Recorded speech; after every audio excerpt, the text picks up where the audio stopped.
Hi అండి. Welcome back to my channel నిచాస్ world. నేను మీ మోహి. ఈరోజు వీడియోలో నోట్లో పెట్టుకుంటే వెన్నలా కరిగిపోయే బిస్కెట్స్ రెసిపీ అయితే చూపించబోతున్నానండి. మైదా పిండి ఏమీ యూస్ చేయకుండా గోధుమ పిండితో అయితే హెల్దీగా ఈ బిస్కెట్స్ అయితే చేసి చూపిస్తానండి. మీకు కనుక నా ఛానల్ నచ్చినట్లయితే ప్లీజ్ సబ్స్క్రైబ్ చేసుకోండి. మీ ఫ్రెండ్స్ అండ్ ఫ్యామిలీ మెంబర్స్ కూడా షేర్ చేయండి. దీనికోసం ముందుగా ఒక మిక్సీ జార్ తీసుకొని హాఫ్ కప్ కంటే 1 టేబుల్ స్పూన్ ఎక్స్ట్రాగా షుగర్ తీసుకోవాలండి. హాఫ్ కప్ కాదు, అలానే 3/4 కప్ కూడా కాదండి. హాఫ్ కప్ మీద 1 స్పూన్ ఎక్స్ట్రా అయితే తీసుకోండి.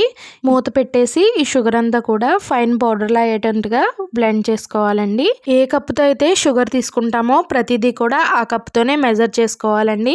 నెక్స్ట్ అయితే దీంట్లో 3/4 కప్ వరకు నెయ్యినైతే వేస్తున్నానండి. ఈ ప్లేస్లో మీరు ఆయిల్ కూడా వేసుకోవచ్చు. నేను హెల్దీగా ఉంటుందని చెప్పి చిన్నపిల్లల కోసమని నెయ్యి వేస్తున్నాను. ఈ షుగర్ పౌడర్ అలాగే నెయ్యిని కూడా బాగా బ్లెండ్ చేసుకుని ఒక బౌల్లోకి అయితే వేసుకోవాలండి. ఇప్పుడు దీనిలో 1 కప్ వరకు గోధుమ పిండిని అయితే యాడ్ చేస్తున్నానండి. గోధుమ పిండిని అనేది ఇక్కడ జల్లించి అయితే వేస్తున్నాను. ఈ పిండి మొత్తాన్ని ఉండలు లేకుండా అయితే జల్లించుకోవాలండి. ఇలా జల్లించి తీసుకోవడం వల్ల బిస్కెట్స్ అనేవి సాఫ్ట్గా అయితే వస్తాయి. ఇప్పుడు దీంట్లో 3/4 కప్ వరకు శనగపిండి అయితే యాడ్ చేస్తున్నానండి. బయట కొనే శనగపిండి కాకుండా మనం ఇంట్లో ఆడిచ్చిన శనగపిండి అయితే టేస్ట్ అయితే చాలా బాగుంటాయండి. నెక్స్ట్ అయితే దీనిలో 1/2 స్పూన్ యాలకుల పొడి అయితే యాడ్ చేశానండి.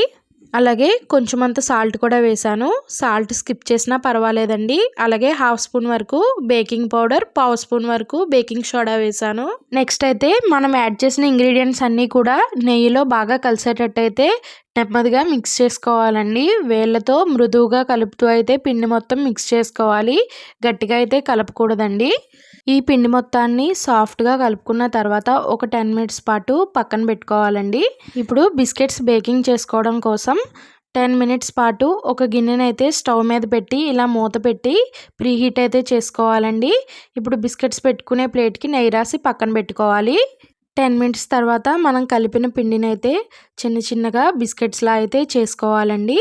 కొంచెం పిండి ముద్దనైతే తీసుకుని ఇలా మీ దగ్గర ఏదైనా చిన్న గుంట కరటి కానీ ఏదైనా ఉంటే తీసుకొని దాంట్లో ఈ పిండిని పెట్టి మనమైతే చిన్న బౌల్స్లో అయితే చేసుకోవాలండి. ఇలా చేసుకోవడం వల్ల బిస్కెట్స్ అన్నీ కూడా ఒకే షేప్లో వస్తాయి.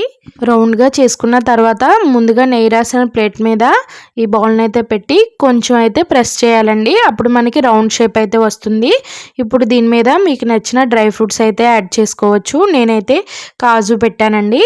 ఇలా మొత్తం బిస్కెట్స్ అన్నీ కూడా మీరు నెయ్యి రాసిన ప్లేట్కి ఎన్నైతే పడతాయో అన్నీ పెట్టుకోవాలండి. కొంచెం దూరంగానే పెట్టుకోవాలండి. బేక్ అయిన తర్వాత మనకు బిస్కెట్ అనేది కొంచెం క్వాంటిటీ పెరుగుద్ది కాబట్టి దూరంగా పెట్టుకోవాలండి. ఇప్పుడు మనం ప్రీహీట్ చేసిన గిన్నెలోకి ఒక స్టాండ్ అయితే పెట్టుకోవాలండి. ఇప్పుడు దీంట్లో ముందుగా చేసి పెట్టుకున్న బిస్కెట్స్ ప్లేట్ని అయితే పెట్టేసేయాలి. మూత పెట్టేసి ఒక 20 to 25 మినిట్స్ అయితే లో టు మీడియం ఫ్లేమ్లో అయితే కుక్ చేసుకోవాలండి. ఆవిరి బయటికి వెళ్లకుండా మీకు అవైలబిలిటీగా ఉండే బరువుది ఏదైనా సరే ప్లేట్ పైన పెట్టండి. 25 మినిట్స్ తర్వాత మూత తీసైతే చూద్దామండి.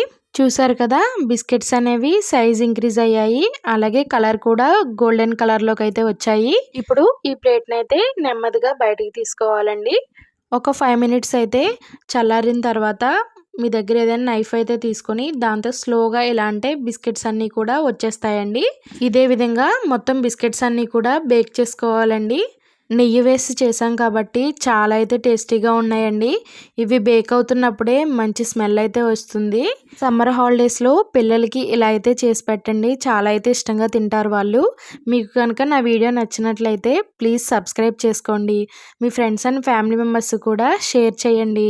పక్కనే ఉన్న బెల్ ఐకాన్ని కూడా క్లిక్ చేయండి. నేను ఏ కొత్త వీడియో పెట్టినా సరే మీకు నోటిఫికేషన్ అయితే వస్తుంది. Thank you for watching. Bye bye.